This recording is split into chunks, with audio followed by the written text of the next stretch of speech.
À Angers, comme dans toutes les villes de France, de jeunes exilés, venus majoritairement d'Afrique de l'Ouest, mais aussi du Pakistan et d'Afghanistan, font appel à l'aide sociale à l'enfance pour être pris en charge en tant que mineurs.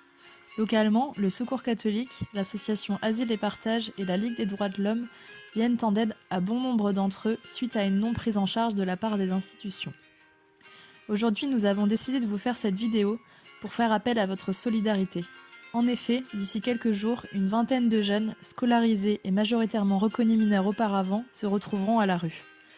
Dans une première partie, nous vous expliquerons la situation de ces jeunes, puis vous entendrez les témoignages de Clémence, Maya, Sarah, Anthony et Louis, des hébergeurs et hébergeuses solidaires, ainsi que ceux de Brahms et Mamadou, deux jeunes accueillis dans ces familles.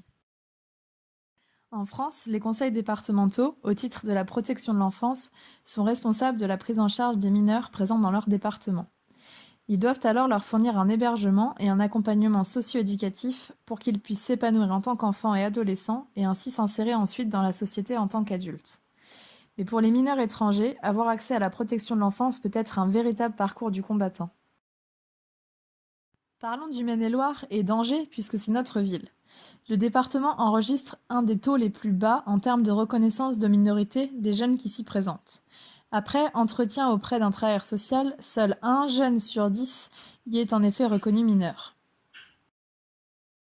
Quant aux jeunes reconnus mineurs dans un premier département, puis transférés à Angers pour répondre à une clé de répartition nationale des mineurs isolés étrangers en France, ils sont systématiquement réévalués par le conseil départemental du Maine-et-Loire et considérés, dans environ 80% des cas, comme majeurs.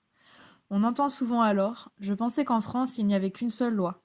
Comment je peux être mineur là-bas et majeur ici? J'ai pourtant la même tête, les mêmes papiers. » Ces jeunes, laissés sur le bord de la route, sont donc rencontrés et accompagnés par des membres du Secours catholique, de la Ligue des droits de l'homme et de l'association Asile et Partage, regroupés au sein d'une permanence juridique qui a lieu chaque mardi après-midi au Secours catholique. Le rôle des membres de cette permanence est d'aider les jeunes à lancer leur recours juridique auprès du juge pour faire reconnaître leur minorité et de leur ouvrir ou de maintenir leurs droits fondamentaux tels que l'accès aux soins, à la scolarité et à la culture et au divertissement. Ce qui est très problématique, c'est que durant les semaines et mois d'attente avant de pouvoir voir un juge, ces jeunes n'ont plus de prise en charge institutionnelle et donc plus d'hébergement. C'est là que les membres de la permanence sont bloqués et se sentent démunis face à la situation, encore plus que d'habitude avec cette situation sanitaire. Depuis maintenant quasi un an pour certaines, des personnes ont alors répondu favorablement à l'appel lancé pour trouver des hébergeurs et hébergeuses solidaires afin de sortir ces jeunes de la rue. Nous allons donc maintenant entendre les témoignages de Sarah, Louis et Anthony, qui hébergent en alternance depuis plusieurs semaines le jeune Brahms, et Clémence et sa fille Maya, nouvelle famille d'accueil de Mamadou depuis 11 mois. Ils ont accepté de répondre à nos questions en se filmant eux-mêmes, confinement oblige. Pouvez-vous vous présenter brièvement et nous dire comment vous est venue l'idée d'accueillir un jeune chez vous? Bonjour, je m'appelle Clémence, j'ai 53 ans, je vis avec ma fille qui a 14 ans. Et depuis un an, on héberge un jeune qui vient du Mali, qui est arrivé il y a bientôt 2 ans en France. J'ai pris la décision, quand j'ai vu passer l'annonce sur Facebook, qu'il y avait des jeunes qui seraient à la rue, qui n'étaient plus pris en charge par le département. J'ai pris la décision d'ouvrir ma porte. C'était la période hivernale, c'était l'hiver, c'était Noël. Donc ça faisait beaucoup, mais en même temps ça m'a poussé à prendre la décision rapidement. J'en ai parlé avec ma famille et on s'est mis d'accord. Ça correspond à des choses que je voulais vivre, qui me tiennent à cœur. Ça correspond aussi aux valeurs qui a marqué sur tous les frontons de toutes nos mairies. La liberté d'ouvrir sa porte à qui on veut, l'égalité et la fraternité, bien sûr. Tout ça, ça correspond à la notion de l'hospitalité en général. Bonjour, moi c'est Maya, j'ai 14 ans et je vais vous expliquer comment ça s'est passé quand on a accueilli le jeune. Bon, je me présente, je m'appelle Louis, j'ai 29 ans et aujourd'hui on enregistre cette vidéo et mon témoignage parce que depuis quelque temps on héberge un jeune originaire de Côte d'Ivoire qui a 18 ans et qui n'est pas pris en charge du tout par l'État et donc on l'héberge le temps de sa scolarité. On l'héberge en alternance avec une autre personne, donc il est 2 semaines ici et 2 semaines chez l'autre personne. Ce qui m'a motivé à héberger un jeune chez moi, c'est la situation actuelle dans notre pays concernant l'immigration et, euh, et les réfugiés qui arrivent dans notre pays. Euh, c'est quelque chose qui me tient à cœur, c'est un sujet qui m'a toujours tenu à cœur. Euh, je pense que mon chemin de vie m'a mené plus ou moins à vouloir accueillir un jeune plutôt que le laisser sans solution d'hébergement. Je pense qu'un toit, c'est un droit, comme on dit souvent, et que c'est important que chacun fasse sa part. Bonjour, je m'appelle Anthony, ça fait quelques années que j'habite à Angers. J'ai 28 ans et je suis salarié dans une entreprise. Alors l'hébergement, il s'est fait suite à une publication dont m'a fait part mon colocataire concernant un besoin justement d'hébergement sur Angers. Donc on avait déjà hébergé un jeune Guinéen l'année dernière, avec qui ça s'était très bien passé. Et donc c'est pourquoi on a décidé de renouveler l'expérience avec ce jeune-là. Bonjour, je m'appelle Sarah, j'ai 46 ans, j'ai un fils de 20 ans qui vit avec moi une semaine sur 2. Parmi ceux qui survivent, ceux qui arrivent en France et à Angers par exemple, s'il y en a un ou deux que je peux aider, j'ai décidé de le faire. Parce qu'en fait c'est très simple. Aviez-vous des craintes, des appréhensions? Et finalement, comment ça se passe au quotidien? Au début, tout le monde était très intimidé, donc c'était un peu étrange d'accueillir quelqu'un qu'on ne connaît pas du tout, du jour au lendemain. Moi, j'ai décidé de faire confiance parce que j'avais un bon feeling avec ce jeune. Donc rapidement, je lui ai donné la clé de la maison, je lui ai dit qu'il était chez lui, qu'il pouvait faire comme chez lui, mais qu'il fallait pas trop modifier, qu'il fallait plutôt s'adapter en fait à notre façon de vivre et il était ok. Et que nous, on allait aussi s'adapter à sa façon de vivre, en sachant que on allait prendre le temps et qu'on pouvait toujours faire marche arrière en fait, que si il y avait le moindre problème, on se donne le droit d'en parler et surtout de trouver une autre solution parce que l'idée c'est de trouver une solution pérenne, quelque chose de durable. Moi je ne voulais pas accueillir un jeune quelques jours, quelques semaines et ensuite lui dire bah non c'est pas bon, etc. Donc on a essayé de mettre toutes les chances de notre côté en dialoguant. C'est un jeune qui est scolarisé, qui a 17 ans, donc il fallait un petit coin, une chambre. J'avais pas de chambre à disposition, donc j'ai aménagé une mezzanine rapidement. On a trouvé un bureau, une chaise, une lampe, pour qu'il se sente accueilli, qu'il ait son intimité. En fait, je trouve ça plutôt cool, justement, qu'on puisse accueillir un jeune, car on a la place, on va dire, et ma mère, elle a l'envie. Moi, ça me dérangeait absolument pas. Et après, ça dépendait du feeling qu'on avait avec ce jeune. En fait, au début, j'étais un peu timide et on se parlait pas trop, vous voyez. C'était normal, tu vois. Et plus les mois passaient, plus on avait... plus on se... Comment dire comme on vivait dans la même maison, c'était un peu plus normal qu'on se parle et tout. Et moi, ça changeait pas grand chose à part que qu'il y ait quelqu'un dans le palier, quoi. Enfin, dans le palier, pas devant chez moi, hein. À côté de ma chambre. Bref. Je suis plutôt de nature optimiste. J'ai fait le choix de lui faire confiance dès le premier jour. Et de nous faire confiance, en fait, à tous les trois.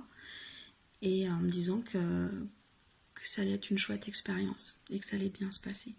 Alors bien sûr, comme tout le monde, il y a des doutes qui s'accompagnent d'une telle décision, qu'on va accueillir quelqu'un et l'héberger chez nous, ce qui demande une relation de confiance.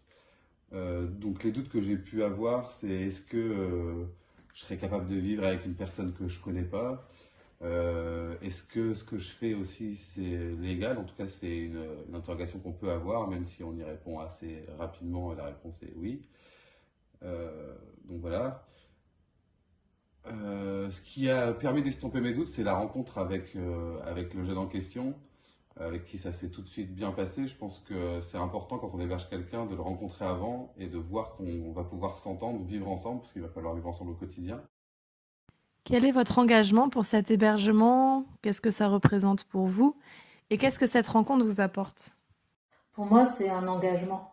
Donc, on a commencé il y a un an. Et en fait, je peux pas vous dire quand est-ce que ça va se finir. En fait, pour moi, je me suis engagée à l'aider tant que ça se passe bien entre nous et les membres de la famille, tant que tout le monde est OK. On peut continuer jusqu'à qu'ils puissent se débrouiller tout seuls, en fait. Déjà, on est passé d'une famille de 2 à une famille de 3 personnes. Donc, il a fallu s'adapter, par exemple, s'organiser différemment le matin pour la salle de bain.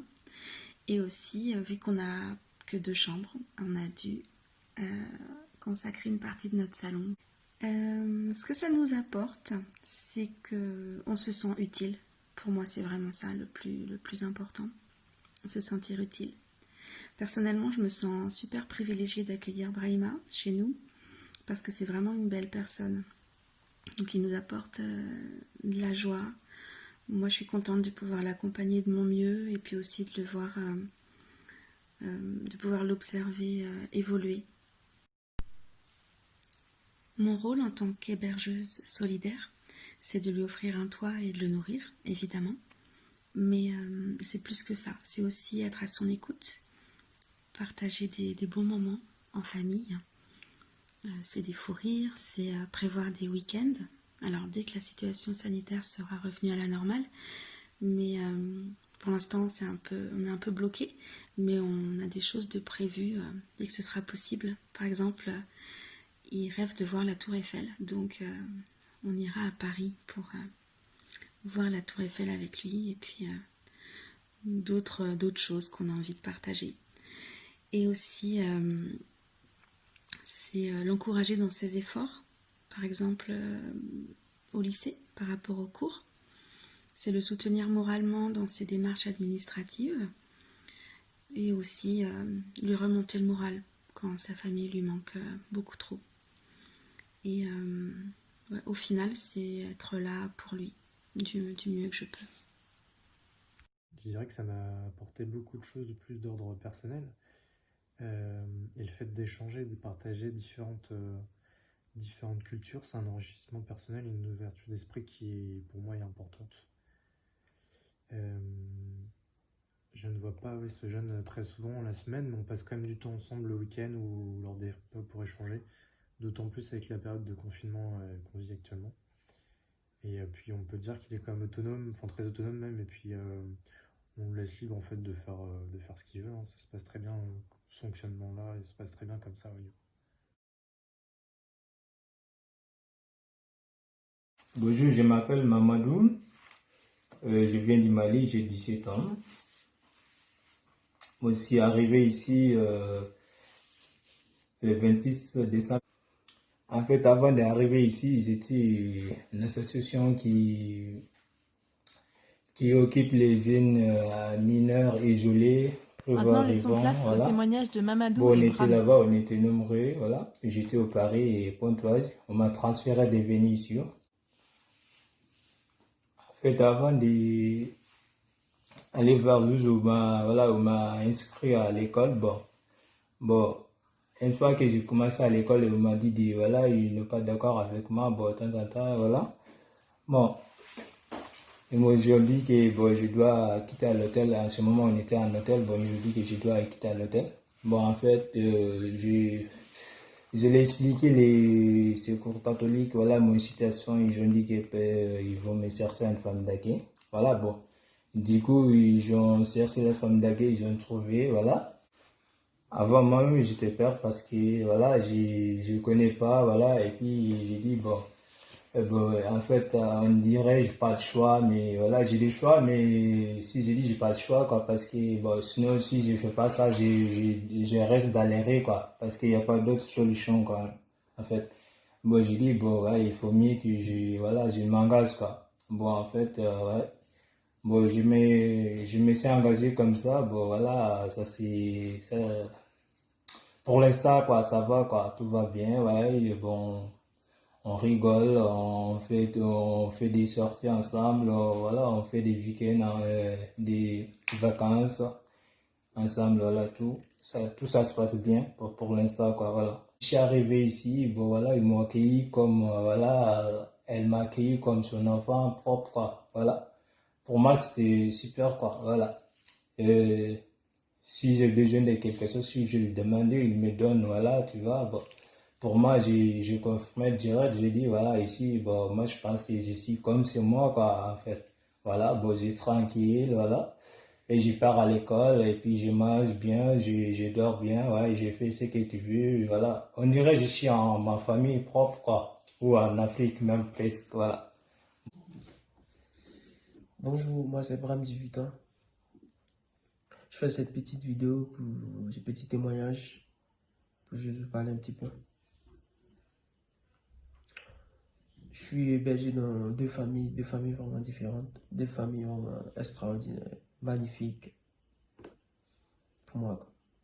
Et je fais une semaine sur deux, comme des parents divorcés, quoi. Non, je rigole. En vrai, je fais ce petit témoignage pour vous parler un petit peu, parce qu'il y a des jeunes qui sont dans le même besoin que moi auparavant, qui ont vraiment besoin d'être. Il y a des personnes qui nous jugent sans réellement nous connaître,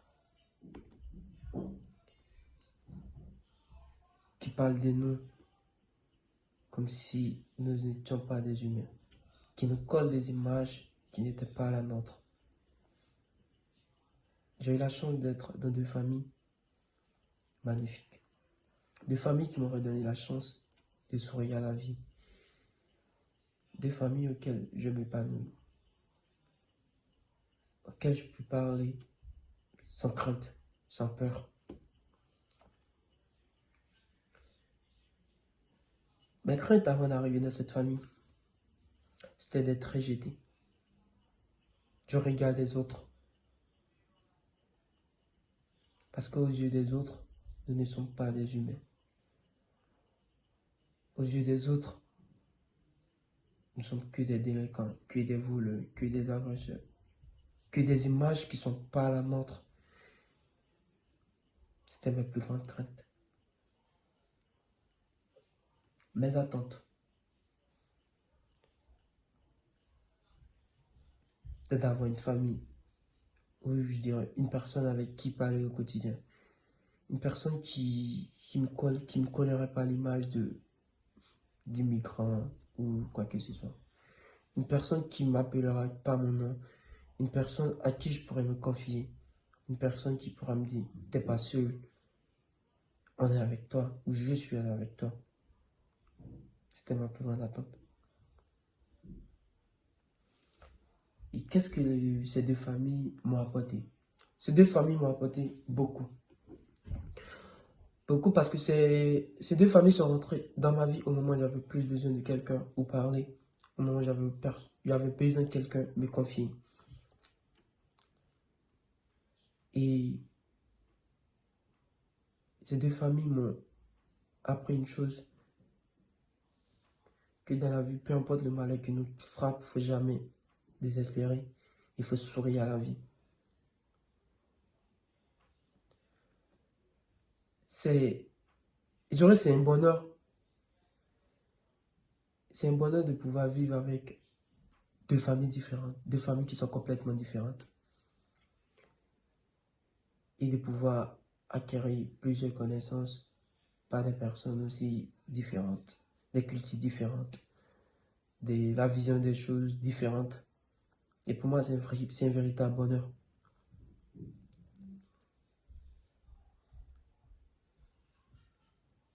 Et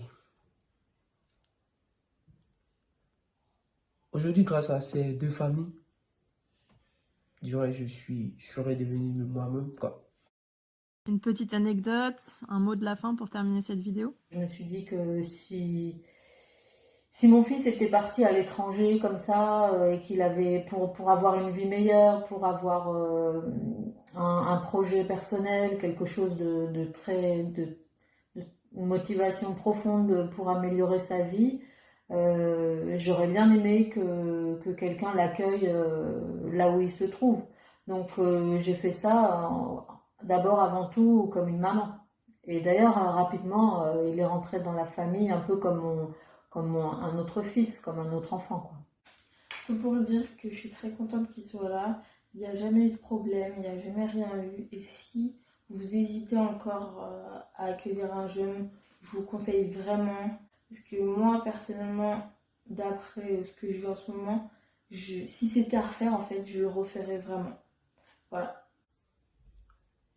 Et du coup, si j'avais un petit conseil ou une petite anecdote à vous raconter, c'était ma rencontre avec ma première famille qui s'est vraiment bien déroulée.